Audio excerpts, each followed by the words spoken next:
प्रचंड मोठ्या प्रमाणामध्ये या शहरामध्ये फार मोठ्या प्रमाणात अवैध व्यवसाय, महिलांची असुरक्षितता आणि वाढते गुन्हेगारी प्रकरण हे फार मोठ्या प्रमाणात आज आहे. आणि त्यामुळे फार मोठ्या प्रमाणात आम्हाला असं दिसतंय की जनतेचाच मत आज असं झालेलं आहे की ज्यांच्या हातात हे शहर देण्यात आलं त्या शहरातल्या लोकांनी गुन्हेगारी, भ्रष्टाचार आणि भयमुक्त नशामुक्त शहर, म्हणजे नशामुक्त शहर होणं, महिलांची सुरक्षितता, शहर भयमुक्त होणं, अनेक खून दिवसाढवळ्या या शहरात पडलेले तुम्ही सगळ्यांनी बघितलेले आहात. आणि म्हणून आम्ही खरं म्हणजे ज्यांच्या हातात हे शहर, राज्य आणि हे शहर आपण या शहरातल्या जनतेने सोपवलेलं, त्यांनी मागच्या 5-7 वर्षात जे केलेलं आहे त्याची परिणिती म्हणून आज या शहराची अशी अवस्था झालेली आहे. त्यामुळं नुसते रस्ते गटारापर्यंत विकास मर्यादित नसतो, शहराची सुरक्षितता फार महत्वाची असते. आमच्या ताब्यात जर हे शहर दिलं तर या शहरातला कुठलाही कोपरा CCTV कॅमेऱ्याच्या निगराणीच्या बाहेर राहणार नाही. या शहरातला कोणा आणि कोणा याच्यावर आम्ही सुरक्षिततेच्या दृष्टीनं लक्ष ठेवू. या शहराला भयमुक्त करणं, या शहरात जे नशाखोरी आणि नशा वेगवेगळे हे विकले जातात, ड्रग्ज विकले जातात, त्या ड्रग्जचा प्रश्न या शहरात एवढा मोठा आहे की नवी पिढी पूर्ण त्याच्या आहारी जायला लागलेली आहे. आणि त्यामुळं ड्रग्जचा देखील बंदोबस्त आम्ही करू. पोलीस यांनी करावंच, पण जनतेच्या सहकार्याने या शहरातल्या ड्रग्जचाही बंदोबस्त आम्हाला करावा लागेल. त्यामुळे हे शहर भयमुक्त करण्याची आणि हे शहरातली जनतेला पुन्हा सुरक्षित दिवस, जे जुने दिवस होते ते पुन्हा आणून देण्याचं काम आम्ही करू. पोलीस एकीकडे पण महिलांची सुरक्षा तिन्ही शहरात आवश्यक नाहीये.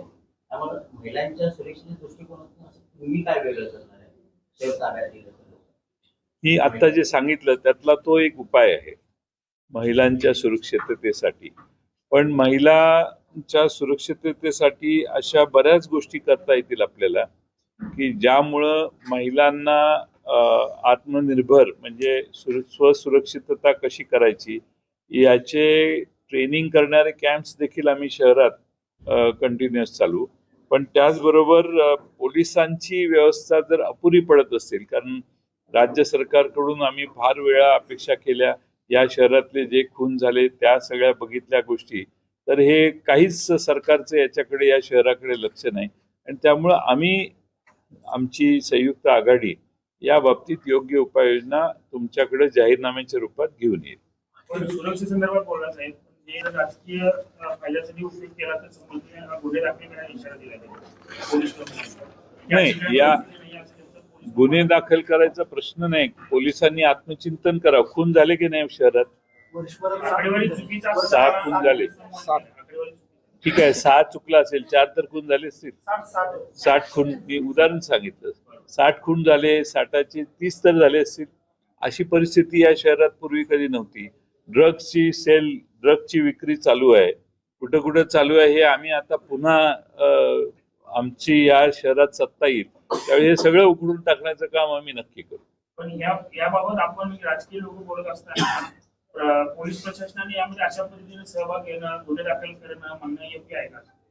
नाही, गुन्हे दाखल करण्याचा प्रश्न नाही. लोकांची मागणी, आता कुणी हे पोस्टर लावले, वेगवेगळ्या संघटनांना सूचना, नोटिसा काढणे वगैरे, हे हुकुमशाहीचा मार्ग आहे. तुम्ही ती गोष्ट नसेल तर नागरिकांच्या बैठका घ्या आणि नागरिकांचं समाधान करा. त्याला त्यांच्यावरच, जे तक्रार करायला लागले त्यांच्यावरच केस करणं म्हणजे दडपशाहीचा मार्ग आहे. आणि सांगली, मिरज आणि कुपवाडची लोक दडपशाही कधीच मान्य करत नाहीत, हे आपल्याला माहिती आहे. राष्ट्रवादी काँग्रेस, शरदचंद्र पवार पक्ष, काँग्रेस पक्ष यांच्या सर्व इच्छुक उमेदवारांच्या आज आम्ही 20 प्रभागातील सर्व मुलाखती पूर्ण केल्या. त्याचबरोबर शिवसेना उद्धव बाळासाहेब ठाकरे या पक्षाचे प्रतिनिधी आणि त्यांचे इच्छुक उमेदवार यांनाही आम्ही आज भेटलो. त्याचबरोबर अन्य पक्षांची चर्चा काही प्रमाणात चालू आहे. या बाबतीत आम्ही लवकरात लवकर निर्णय घेणार आहोत. पण आज मुलाखती या विकास आघाडीच्या वतीनं आम्ही या ठिकाणी घेतलेल्या आहेत आणि आम्ही सगळ्यांनी काँग्रेस पक्ष हा या सांगली मिरज कुपवाड मधला एक जुना आणि मोठा पक्ष आहे. राष्ट्रवादी काँग्रेस शरदचंद्र पवार पक्ष आणि इतर पक्ष आमचे मित्र पक्ष हे एकत्रित येऊन ही निवडणूक लढवण्याचा आम्ही प्रयत्न करतोय. शहरातल्या जनतेचा प्रतिसाद तुम्ही सकाळपासून बघतात. फक्त उमेदवार म्हणून आलेल्यांची संख्या आपण पाहिली मावत नव्हती बाहेरच्या खालच्या लॉनमध्ये पण.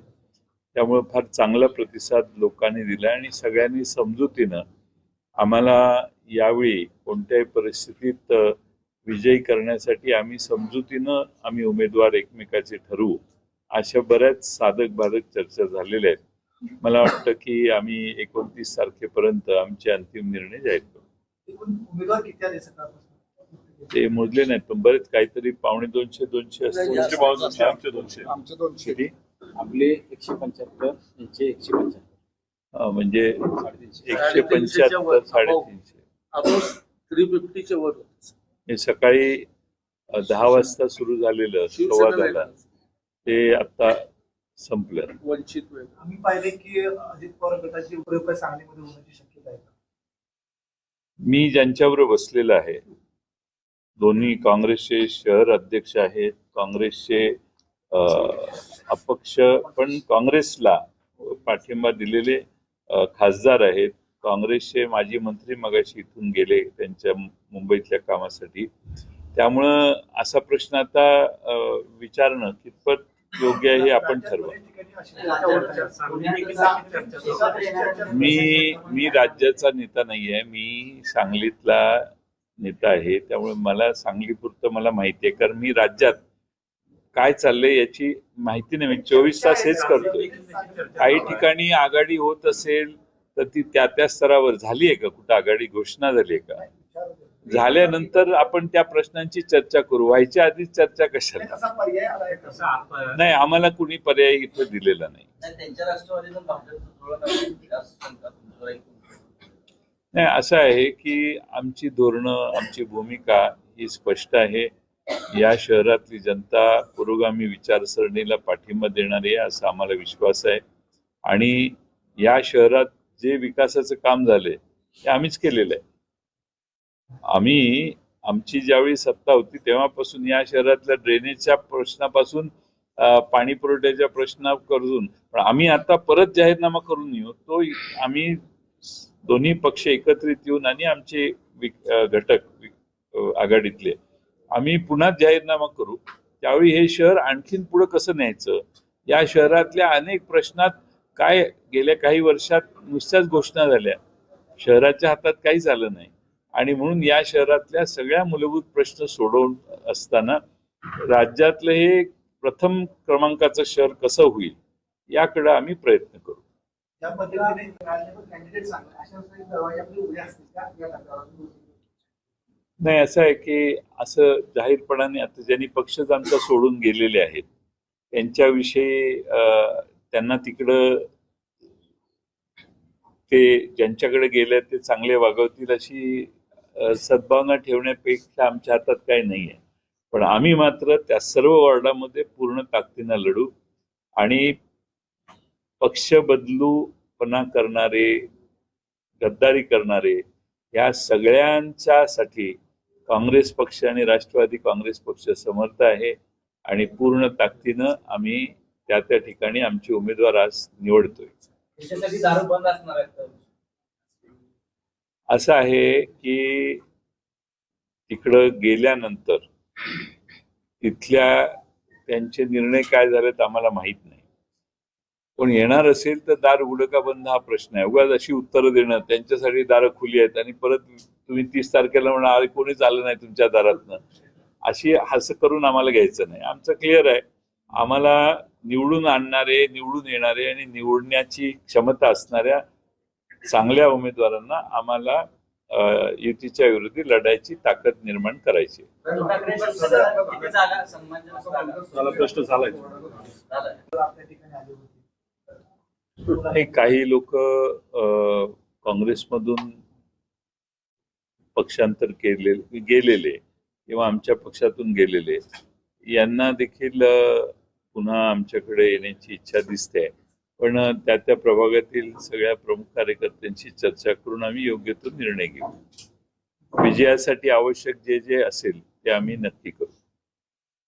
उभाटा आणि वंचितचे कधी उदय नाही, उभाटाच्या झाल्या, आता उभाटाचे सगळे आले होते, त्यांच्याशी चर्चा झाल्या. त्यांना अपेक्षा असणाऱ्या कार्यकर्त्यांची, त्यांच्या उमेदवारांची नावं ते देऊन गेले. आम्ही त्यावर 1-2 दिवसात बसणार आहोत. उद्या जरा वेळ नाहीये, पण परवा वगैरे बसू. किती जागा मागते? तसं सांगणं योग्य नाही, कारण त्यांनी जागा मागितलेल्या आहेत. पहिल्यांदा एका टप्प्यात मागितल्या, परत थोड्याशा कमी झाल्या. आता त्यांनी पुन्हा नवीन फ्रेश यादी दिलेली आहे. आम्ही एकत्रित बसून त्याचा विचार करू. सध्याचं वातावरण पाहताय आपण, याचा अर्थ ध्रुवीकरणाच्या दिशेने आपण चाललोय. हे थांबवण्यासाठी काय प्लॅन आहे का? फक्त मुद्द्याच्या आधारावर लागणार.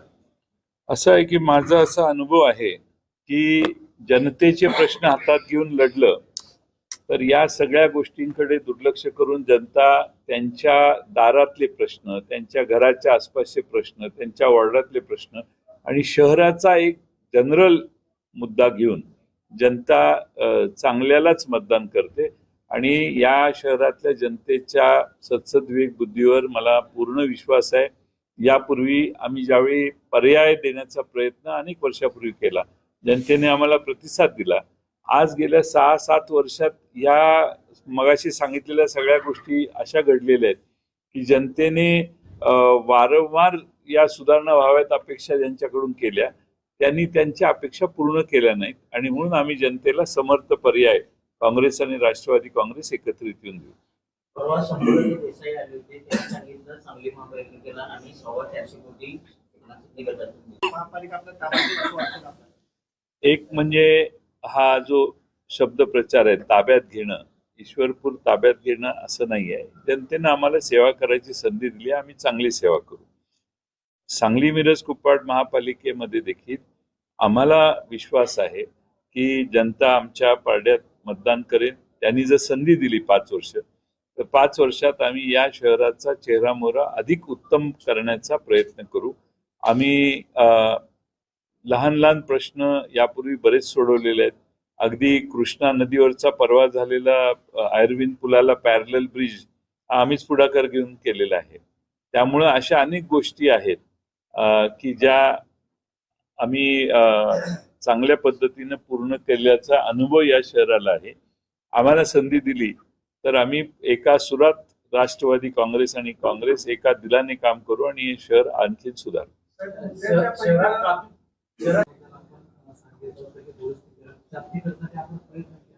महापालिकेने आता जो गडपट्टीचा सर्वे केलेला आहे तो सगळा बोगस सर्वे केलेला आहे, पण पुन्हा आपण गडपट्टीसाठी काही मूलभूत गरजा त्यासाठी प्रयत्न नक्की करणार आहोत. माझं म्हणणं, माझी विनंती आहे की आमच्या जाहीरनाम्यापर्यंत आपण थांबा. आज फक्त अतिशय उत्तमपणाने मुलाखती झाल्या, जनतेचा उदंड असा प्रतिसाद आमच्या पॅनलला मिळतोय आणि या शहरातल्या जनतेला सध्याच्या राजकारणाच्या पद्धतींचा उबग आलेला आहे. आणि निष्ठावंत लोक जी आहेत त्यांची कदर करणारी सांगली मिरज कुपवाडची जनता आहे. त्यांना येणाऱ्या आणि जाणाऱ्यांच्या विषयी काय वाटतं याचं उत्तर सांगली मिरज कुपवाडची जनता 15 तारखेला मतातून देईल असा मला विश्वास आहे. मोठी समस्या यावर पुढे काय